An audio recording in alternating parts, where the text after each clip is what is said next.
المؤمنين بين الكائنات وحرم عليهم الصوم في 5 أيام يوم عيد الأضحية و3 أيام بعد ظهور الثانية ويوم الفتنة من عنده للمسلمين والمسلمات. الله أكبر الله أكبر لا إله إلا الله والله أكبر الله أكبر ولله الحمد. سبحان من سبح له السماوات السبع والأرض السبع والعرش العظيم والكعبة الحسنى والركن والحميد والزمزم والمنتظم ومقام إبراهيم. الله أكبر الله أكبر لا إله إلا الله والله أكبر الله أكبر ولله الحمد.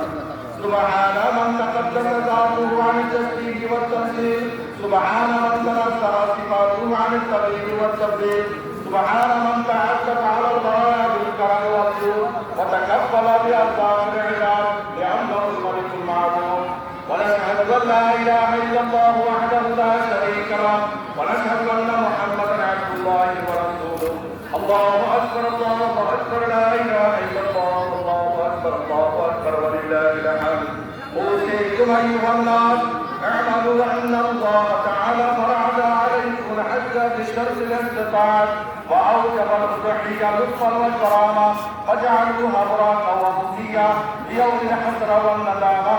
رضي عن بعض الناس رضي الله تعالى عنه قال أصحاب رسول الله صلى الله عليه وسلم ما هذه الأضاحي؟ قال سنة أبيكم إبراهيم. قال فما لنا فيها يا رسول الله صلى الله عليه وسلم؟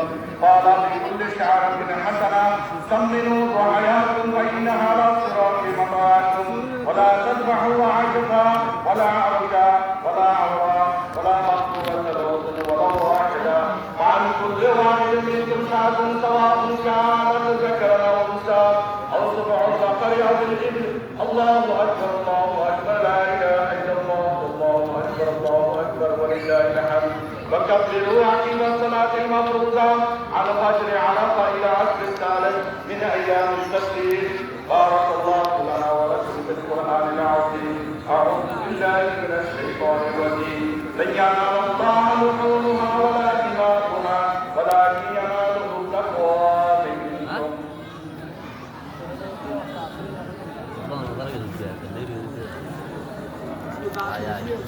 الحمد لله حمدا كثيرا وسبحوه بكرة وأصيلا ونشهد أن لا إله إلا الله وحده لا شريك له سميعا قديرا ونشهد أن محمدا عبد الله ورسوله مخاطبا أنزلنا عليك القرآن تنزيلا. إن الله وملائكته يصلون على النبي والذين آمنوا صلوا عليه وسلموا تسليما. اللهم صل على سيدنا محمد وعلى آل سيدنا محمد كما صليت وسلمت على سيدنا إبراهيم وعلى آل سيدنا إبراهيم إنك حميد مجيد.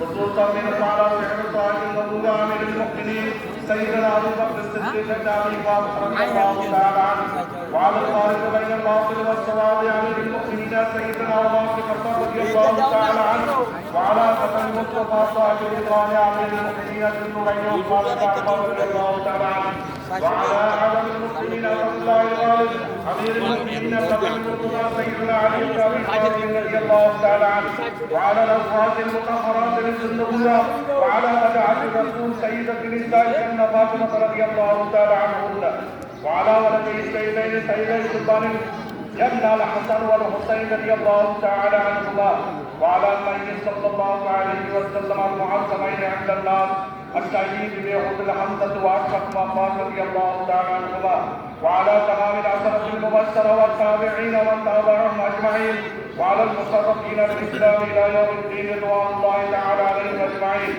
اللهم اهد أئمة المسلمين إلى سنة الرسول والخلفاء الراشدين. اللهم ألف بين قلوب المؤمنين وأصلح ذات بينهم. اللهم انصرهم على أعدائك وأعدائهم. اللهم نصر جمع الأعداء وزلزل أقدامهم. اللهم ودمر خيانهم وانصر بلادهم. اللهم خلص ملكنا ممالك الإسلام. اللهم وفق لنا في تأسيس أحكام السنة والقرآن واحكم وأنزل في نظام الإسلام. اللهم طهر حواسنا وعوامنا من شر الفسق والطغيان وزين ظواهرهم وبواطنهم بأحسن الشريعة والإحسان. اللهم انصر من نصر دين محمد صلى الله عليه وسلم واجعلنا منهم وانصرنا المنصور دين محمد صلى الله عليه وسلم ولا تجعلنا منهم عباد الله رحمكم الله اذكروا الله يذكركم وادعوه يستجب لكم ولذكر الله تعالى اعلى واعلم واكبر.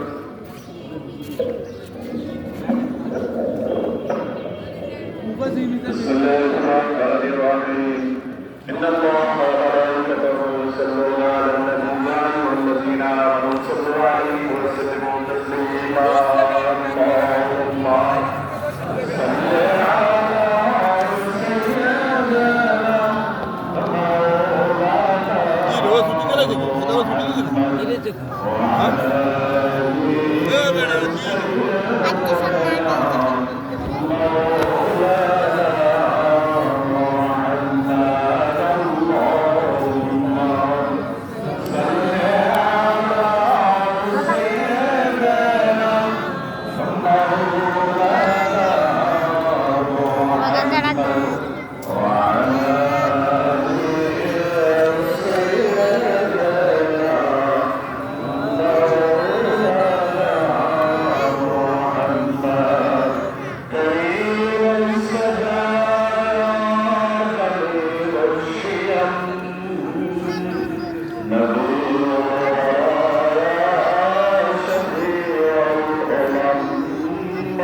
صل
করেছি, তসবিহ তাহলিল জিকির আজকার করেছি, তেলাওয়াতে কোরআন আদায় করেছি, আল্লাহ আপনার হাবিবের শানে কয়েক মর্তবা দুরূদ ও সালাম পেশ করেছি, যা কিছু ছোটখাটো আমল করেছি মাহবুব দূর করে ক্ষমা করে আপনার শাহী দরবারে কবুল আর মঞ্জুর করবেন। আমাদের জিন্দেগীর সমস্ত আল্লাহ তাআলা গুনাহ খাতাগুলো দয়া করে মাফ করে দিন। আল্লাহ সমস্ত হাদিয়াগুলো পবিত্র বাড়িয়ে আসলাম দিনায় আপনার হাবিবের রওজা মোবারকে পৌঁছায় দিন। সমস্ত আম্বিয়া কেরামের রওজা মোবারকে পৌঁছায় দিন। সমস্ত সাহাবায়ে কেরাম আউলিয়ায়ে কেরামের রওজা পৌঁছায় দিন। সমস্ত মুসলমানদের রওজা খাস করে পৌঁছায় দিন। খাস করে আমরা যারা হাত বাড়াচ্ছি, আমাদের যাদের বাবা নাই, মা নাই, দাদা নাই, দাদি নাই, নানা নানি, সমস্ত আত্মীয় স্বজন, স্ত্রী পুত্র কন্যা যারা পরবাসী হয়ে গেছেন, প্রত্যেকের রোহে আজকের হাদিয়াগুলো পৌঁছায় দিন। প্রত্যেকের কবরগুলোকে জান্নাতুল ফেরদাউস বানায় দেন। প্রত্যেক মুসলমানকে মাসুম গুনাহ হিসাবে কবুল আর মঞ্জুর করে দিন। আয় আল্লাহ, আমরা তো গুনাহগার, আপনি তো গফফার, আপনি তো রহমান, আপনি রহিম। দয়া করে আমাদের জিন্দেগীর সমস্ত অন্যায় অপরাধ গুনাহ খাতাগুলো দয়া করে মাফ করবেন। আজকের এই দিনের উসিলায়, ঈদুল আজহার উসিলায় আয় আল্লাহ আমাদের জীবনের সমস্ত অন্যায় অপরাধ গুনাহ খাতাগুলো মাফ করবেন। আমাদের সমস্ত নেক আমলগুলোকে আপনার শাহী দরবারে কবুল আর মঞ্জুর করে নিন। কিয়ামতের ময়দানে আমাদেরকে জাহান্নাম থেকে মুক্তি দিয়ে জান্নাতের ফয়সালা করে দিন। আমাদের সকলকে বিনা হিসাবে জান্নাতবাসী হিসাবে কবুল আর মঞ্জুর করে নিন। আয় আল্লাহ, আপনি যাদেরকে তৌফিক দিয়েছেন কোরবানি আদায় করার জন্য, সঠিকভাবে যারা আমরা কোরবানিগুলি আদায় করতে পারি সেই তৌফিক আমাদেরকে দান করেন। আয় আল্লাহ, কোরবানির পশুর গায়ের যত লক্ষ কোটি ফসল রয়েছে আল্লাহ, এর চেয়ে আরো লক্ষ কোটি গুণ বেশি সওয়াব আমাদেরকে আপনি দান করলেন। কোরবানির উসিলায় আমাদেরকে কিয়ামতের ময়দানে সিলসিলাত পার করে দেন। আয় আল্লাহ, কিয়ামতের ময়দানে আমাদেরকে লজ্জা দিবেন না, আমাদেরকে শাস্তি দিবেন না, দয়া করে আমাদেরকে মাফ করে দেন। আমাদের কবরের জিন্দেগি, হাসরের জিন্দেগিকে সহজ সুন্দর করে দেন। আয় আল্লাহ, আমার আপনার কাছে ফরিয়াদ জানাই, আজকের দিনে আমাদের সমস্ত নেক আমলগুলোকে আপনি কবুল করে নিন। আমাদের আব্বা আম্মাদেরকে দুনিয়াতে নাই, জগৎ আপনি জানেন নাই মাহবুব। আয় আল্লাহ, দয়া করে তাদেরকে মাফ করে দেন। আয় আল্লাহ, যারা ইতিপূর্বে দুনিয়া ছেড়ে চলে গেছে তাদেরকে মাফ করে দেন। আজ করে আমাদের গ্রামের কবরস্থানগুলোকে জান্নাতুল ফেরদাউসের টুকরা বানিয়ে দিন।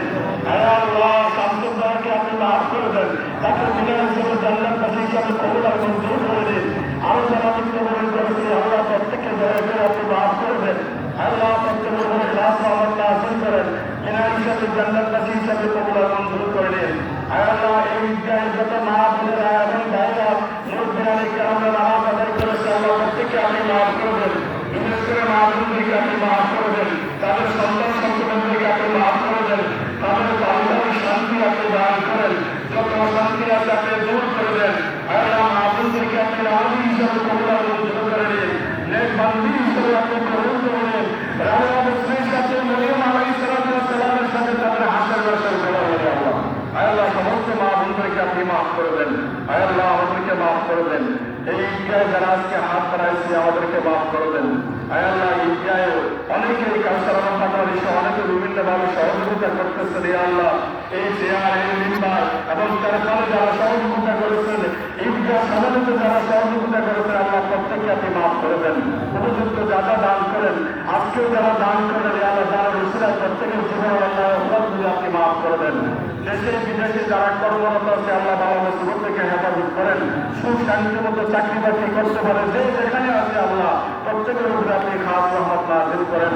আল্লাহ, মসজিদ মাদ্রাসায় দিন জানাকে আপনি কিয়ামত পর্যন্ত কবুল আর মঞ্জুর করে নেন। যারা দান করেন দানগুলোকে কবুল করে নেন, যে যে নিয়তে দান করেন সেই নিয়তগুলোকে সফলতা দান করেন। আল্লাহ, আলহামদুলিল্লাহ বাংলা সাহেব দোয়া করেছেন, দুর্গার কাটারিয়া অসুস্থ হলে আমরা সবাই জানি, তাকে শিফাই কামলে আজিলা কুল্লা দান করেন। কাউসার আলম পাটোয়ারি, হুমায়ুন পাটোয়ারি সহ যত মুরব্বিরা পাটোয়ারি বাড়েন আল্লাহ, বিশেষ করে আল্লাহ হুমায়ুন পাটোয়ারি আব্বা যান বাচ্চা পাটোয়ারি সাধারণ অসুস্থ আল্লাহ, তাকে আপনি শিফা দান করেন, নেক বান্দা হিসাবে আপনি কবুল আর মঞ্জুর করেন। আর অনেকে অসুস্থ আছেন, বিমারি অবস্থায় আছেন আল্লাহ, প্রত্যেকের উপরে রহমত নাযিল করেন। আয় আল্লাহ, মুসলিম মাস্টার সাহেব আল্লাহ, ইতিম বাংলার একজন দাতা আল্লাহ, মুসলিম মাস্টার সাহেব গোটা পরিবারের উপরে আপনি খাস রহমত নাযিল করেন। এটি অনেক দান করেন আল্লাহ, অনেক সহযোগিতা করেন আল্লাহ, খাস করে তাদের গোটা পরিবারকে আপনি নেক বান্দাবান্দি হিসাবে কবুল আর মঞ্জুর করে নেন। আল্লাহ, আমার আব্বা জানকে আপনি নেক বান্দা হিসাবে কবুল করে নেন। জীবনে আল্লাহ মানুষ হিসাবে দৌড় থেকে আল্লাহ অপরাধ থাকতে পারে, থেকে মাফ করে দেন, বিনা হিসাবে জান্নাতবাসী হিসাবে কবুল করে আমার রেখে যাওয়া প্রতিষ্ঠানগুলোকে কিয়ামত পর্যন্ত দায় রাখেন। وجعل